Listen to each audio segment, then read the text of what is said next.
শিশুশিল্পী হিসেবে ভারতীয় বাংলা সিনেমায় পা রাখেন অভিনেত্রী শ্রাবন্তী চ্যাটার্জি। এরপরই নায়িকা হিসেবে পর্দা কাঁপান তিনি। কেবল তাই নয়, মাত্র ১৬ বছর বয়সে মা হন শ্রাবন্তী। তার জীবনে সবকিছুই যেন অতি দ্রুত ঘটেছে, ফলে বিচিত্র অভিজ্ঞতার মধ্য দিয়ে গিয়েছেন এই অভিনেত্রী। অল্প বয়সে মা হয়েছেন, সংসার ভেঙেছে, তারপরও অভিনয় ছাড়েননি শ্রাবন্তী চ্যাটার্জি।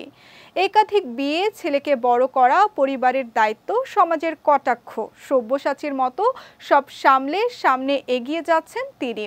এই লড়াইয়ের বিষয়ে তিনি বলেন, আমি লড়াই করে এগিয়ে যাচ্ছি, লড়াই করতে আমার ভালো লাগে। মানুষের সহ্য ক্ষমতা নিয়ে বিরোধ থাকলেও কখনো কখনো ক্লান্ত হয়ে পড়েন। শ্রাবন্তী কি তার জীবন নিয়ে কখনো ক্লান্তি অনুভব করেন? এমন প্রশ্নের জবাবে অভিনেত্রী বলেন, মাঝে মাঝে ভেঙে পড়ি, তবুও নিজেকে সামলে নেই। আমি ভীষণ অনুভূতিপ্রবণ মানুষ। ভেঙে পড়েও নিজেকেই বোঝাই, উঠে দাঁড়াতেই হবে, নিজেকে শক্ত রাখতে হবে, না হলে এত বড় রাজত্ব চালাবো কিভাবে?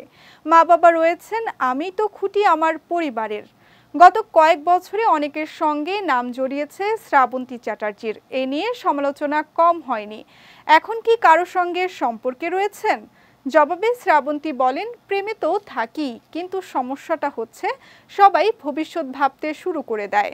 আমার একটু সময় লাগে সবকিছুতে। প্রত্যেকের বাঁচার অধিকার রয়েছে, তবে সমাজের চোখ রাঙানি আমার কিচ্ছু আসে যায় না। শ্রাবন্তীর তৃতীয় বিয়ের আনুষ্ঠানিক বিচ্ছেদ এখনো হয়নি, তবে অনেক বছর ধরে আলাদা থাকছেন তারা। বিয়ে বিচ্ছেদের মামলা আদালতে চলমান। ব্যক্তিগত জীবন নতুন করে গোছানোর পরিকল্পনা কি করেছেন?